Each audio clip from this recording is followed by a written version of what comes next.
ಹೇಳಿಕೆಯನ್ನು ನೋಡಿದ್ಮೇಲೆ ಆ ಥರದ್ದು ಯಾವುದೇ ರೀತಿ ಘಟನೆ ಆಗಿಲ್ಲ, ನಾನು ಪೂರ್ತಿ ಕಾನ್ಫಿಡೆಂಟ್ ಅಂತ ಹೇಳಿದ್ದಾರೆ ಅವರು. ಅಂದರೆ MLAಗಳಿಗೆ ಅಗೌರವ ಆಗೋ ರೀತಿ ಯಾವುದು ಮಾಡಿಲ್ಲ ಅಂತ. ಈಗ ನಮ್ಮ ಒಂದು ಶಿಕಾರಿಪುರದಲ್ಲಿ ಅಲ್ಲಿ ಒಬ್ಬ ಗ್ಯಾರಂಟಿ ಕಮಿಟಿ ಅಧ್ಯಕ್ಷನ್ ಮಾಡಿದ್ದಾರೆ. ಅವರಿಗೆ ಒಬ್ಬ ಮಿನಿಸ್ಟ್ರು, ಅಲ್ಲಿನ ಡಿಸ್ಟ್ರಿಕ್ಟ್ ಇನ್ಚಾರ್ಜ್ ಮಿನಿಸ್ಟ್ರು ಒಂದು ಲೆಟರ್ ಬರೆದಿದ್ದಾರೆ ಸರ್ಕಾರಕ್ಕೆ, DC-ಗಳಿಗೆ.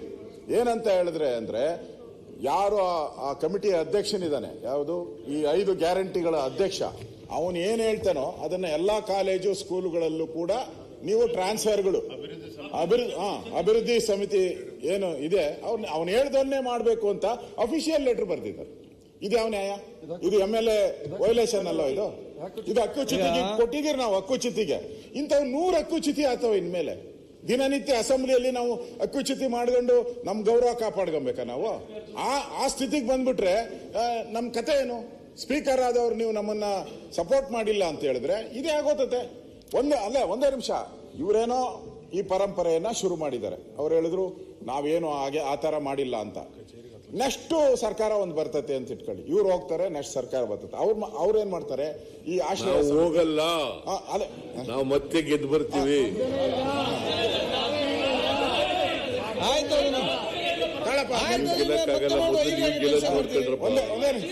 ನೀವು ಮೊದಲು ಗೆಲ್ಲೋದಕ್ಕೆ ನೋಡ್ಕೊಳ್ಳಿ. ನಾವು 100 ಮತ್ತೆ ಗೆದ್ದು ಬರ್ತೀವಿ, ಅದ್ರ ಬಗ್ಗೆ ಎರಡನೇ ಮಾತಿಲ್ಲ. ಅಧ್ಯಕ್ಷರೇ, ನಾನು ಬೈ ಎಲೆಕ್ಷನ್ ಅಲ್ಲೂ ಕೂಡ ಏನಾಯ್ತು? ಬೈ ಎಲೆಕ್ಷನ್ ಎಷ್ಟು ಸರಿ ಎಲೆಕ್ಟ್ ಆಗವರು? ನೀವ್ಯಾಕೆ ಏನಾಯ್ತು? ಚನ್ನಪಟ್ಟಣದಲ್ಲಿ ಏನಾಯ್ತು? ಶಿಗ್ಗಾವಿನಲ್ಲಿ ಏನಾಯ್ತು? ಅಧ್ಯಕ್ಷರೇ ಒಂದೇ ನಿಮಿಷ ತಾಳಪ್ಪ. ಹೌದು, ಈಗಲೂ ಇರಪ್ಪ, ನೀನು ನಮ್ಮ ಜೊತೆನಲ್ಲೇ ಇದ್ದವನು ಟಿಕೆಟ್ ಕೊಟ್ಟ. ಅಧ್ಯಕ್ಷರೇ, ಮಾನ್ಯ ಮುಖ್ಯಮಂತ್ರಿಗಳು ಯಾಕೆ ಮಾತಾಡ್ತೀರಿ? ನಾನು ಅವ್ರನ್ನ ಬಹಳಷ್ಟು ಬಾರಿ ಅವ್ರು ಎಲೆಕ್ಟ್ ಆದಾಗ ನಾನು ಎಲೆಕ್ಟ್ ಆಗಿ ಬಂದಿದ್ದೀನಿ. ಅವ್ರು ಇದೇ ಅಧಿವೇಶನದಲ್ಲಿ ಬಂದಾಗ 2014ರಿಂದ 17-18 ಇದ್ರಲ್ಲ, ಬರ್ಕೊಳಪ್ಪ ಅಶೋಕ, ನಾನೇ ಪರ್ಮನೆಂಟು, 5 ವರ್ಷ ಅಂದ್ರು, ಕಾಣೆ ಆಗೋಟ್ರು. ಕಾಣೆ ಅಂತೆ ಮಾಯವಾದನೋ ನಮ್ಮ ಶಿವ ಅಂತೇಳಿ ಕಾಣೆ ಆಗೋದು. ಇವಾಗ ಮತ್ತೆ ಹೇಳ್ತಾವ್ರೆ ನಾನು ಬರ್ತೀನಿ ಅಂತ. ಅದೇ ಎಲ್ಲರೂ ಅದಕ್ಕೆ ಒಂದೇ ನಿಮಿಷ ಮುಖ್ಯಮಂತ್ರಿಗಳು, ಏನಾಯ್ತು? ಒಂದೇ ನಿಮಿಷ ತಾಳಪ್ಪ. ನನ್ಗೆ ಗೋಪಾಲಕೃಷ್ಣ ಒಂದೇ ನಿಮಿಷ ಸರ್, ನಮ್ಗೆ ಅವರು ಇನ್ನ 5 ವರ್ಷ ಪೂರೈಸ್ಲಿ ಅಂತಾನೆ ನಾವು ಬಯಸ್ತೀರಿ. ನವೆಂಬರ್ ನಮ್ಗೆ 5 ವರ್ಷ ಇದ್ರೆ ಅದೇ ಪುಣ್ಯ. ನಾನು ಹೇಳುವಂಥದ್ದು, ನೆಕ್ಸ್ಟ್ ಬಂದಂತ ಸರ್ಕಾರ ನಾನೇ ಇರ್ತೀನಿ.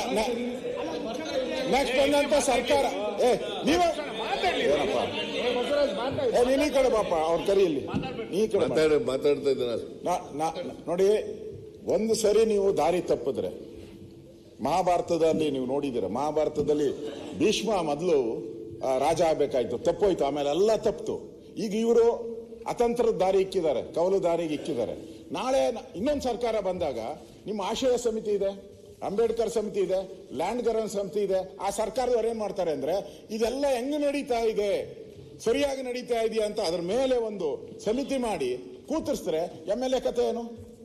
ಮಾಡಲ್ಲ ಅಂತ ಏನು? ಮಾಡ್ಬೋದು, ಪ್ರಾವಿಷನ್ ಇದೆ. ಅವಾಗ MLA ಏನ್ ಅವ್ರ ಕತೆ ಏನಾಗ್ತೈತೆ? ನೀವು ತಪ್ಪು ದಾರಿಗೆ ಹೇಳಿದ್ರೆ ಮುಂದೆ ನಿಮ್ಗೆ ರಿವರ್ಸ್ ಆಗುತ್ತೆ. ಇದು ಬರ್ದ್ ಮಾಡ್ಕೊಳ್ಳಿ.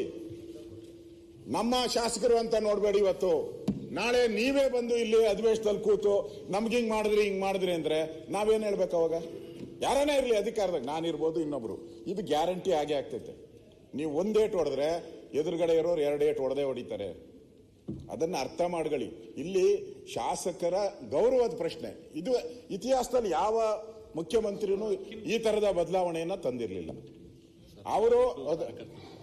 ಅವರು ನನ್ಗನ್ಸ್ತತೆ ಮುಖ್ಯಮಂತ್ರಿಗಳು ಇದನ್ನ ಮಾಡಿರಲ್ಲ, ಪಕ್ಕದಲ್ಲಿ ಇದಾರಲ್ಲ, ಅದೇನು ಹೇಳ್ತಾರಲ್ಲ, ಸನ್ಯಾಸಿ ಕೆಟ್ಟ ಅಂತ, ಹಂಗ್ ಕೆಟ್ಟೋಗಿದ್ದಾರೆ ಅವರಷ್ಟೇ. ಹೆಂಗ್ ಕೆಟ್ಟೋಗಿದ್ದಾರೆ? ಇಲ್ಲಿ ನೀವು ಯೋಚನೆ ಮಾಡಿ, ಮುಂದೆ ಅನಾಹುತ ಆಗೋದನ್ನ ತಪ್ಪಿಸಿ. ಇಲ್ಲಿ ನಾವು ಉದ್ದೇಶ ಇರ್ತಕ್ಕಂಥದ್ದು, ಸರ್ಕಾರದ ದುಡ್ಡು ಪೋಲಾಗಬಾರ್ದು, ಸರ್ಕಾರದ ದುಡ್ಡು ಟ್ಯಾಕ್ಸ್ ಪೇಯರ್ಸ್ ಹಣ ಉಳಿಬೇಕು. ಅದು DBT ಆಗ್ತಾ ಇದೆ ಎಲ್ಲ ಕಡೆನೂ. ಇವ್ರ ಅವಶ್ಯಕತೆನೇ ಇಲ್ಲ. ದಯವಿಟ್ಟು ಈಗ ಮರುಪರಿಶೀಲನೆ ಮಾಡಬೇಕು ಮುಖ್ಯಮಂತ್ರಿಗಳು. ಆಯ್ತಾ ಅಶ್ವಥ್, ಅವ್ರು ಮಾತಾಡ್ತಾರಲ್ಲ, ಈಗ ಪ್ರತಿಪಕ್ಷ ನಾಯಕರೇ ಒಂದ್ ಸೆಕೆಂಡ್ ಅಲ್ಲ ಅಬ್ಕಾರಿನ ಸ್ವಲ್ಪ ಚೆನ್ನಾಗಿ ಮಾಡ್ಲಿಕ್ಕೆ ಅದಕ್ಕೊಂದು ಕಮಿಟಿ ಮಾಡಿ ಒಂದ್ ಸೆಕೆಂಡ್ ಕಾಂಗ್ರೆಸ್ ನೀವೆಲ್ಲ ಸಮಸ್ಯೆ ಅಶ್ವಥ್ ಅವರೇ ನೀವು ಸಮಸ್ಯೆ ಬಗೆಹರಿಸಲಿಕ್ಕೆ ಸಹಕಾರ ಮಾಡಿ ಮತ್ತೆ ಮರುಪರಿಶೀಲನೆ ಮಾಡಿ ಅಂತ ಹೇಳಿ ಅದೇ ಈಗ ನಾನೇನು ಹೇಳಿದೆ ಅಂತ ಹೇಳಿದ್ರೆ ಮಾನ್ಯ ಮುಖ್ಯಮಂತ್ರಿ ಒಂದು ಸ್ಪಷ್ಟವಾಗಿ ಹೇಳಿದ್ದಾರೆ, ಶಾಸಕರಿಗೆ ಅಗೌರವ ಬರುವಂತದ್ದು ಮತ್ತು ನಾನು ಕಂಪ್ಲೀಟ್ ಮಾಡ್ಲಿಕ್ಕೆ ಅದು ಅವಕಾಶ ಕೊಡಿ ಇವರೇ, ಅಷ್ಟು ತಾಳ್ಮೆ ಆದ್ರೂ ಬೇಕಲ್ಲ. ಶಾಸಕರಿಗೆ ಯಾವುದೇ ಅಗೌರವ ಆಗುವಂಥದ್ದು ಮತ್ತು ಶಾಸಕರ ಯಾವುದೇ ಹಕ್ಕು ಮೊಟಕುಗೊಳಿಸುವ ರೀತಿಯಲ್ಲಿ ಸ್ಪಷ್ಟವಾದ ಅವನ ಸಂದೇಶ. ಪ್ರತಿಪಕ್ಷ ನಾಯಕರೇ ಇವಾಗ ಕೇಳಿಲ್ಲಿ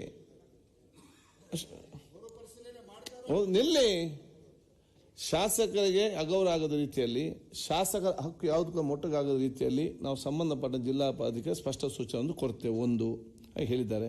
ತಾವು ಇವತ್ತು ಏನಿದ್ದೀರಿ ಈ ಒಂದು ಅನುಷ್ಠಾನ ಆಗುವಂಥ ಕೆಲವೊಂದು ಸಮಸ್ಯೆಗಳೇನಿದೆ ಪ್ರಾಕ್ಟಿಕಲ್ ಕೆಲವೊಂದು ವಿಚಾರ ತಾವು ಗಮನಕ್ಕೆ ತಂದಿದ್ದೀರಿ. ಬಹುಶಃ ಇವತ್ತು ಈ ಸೆಷನ್ ಆದ ನಂತರ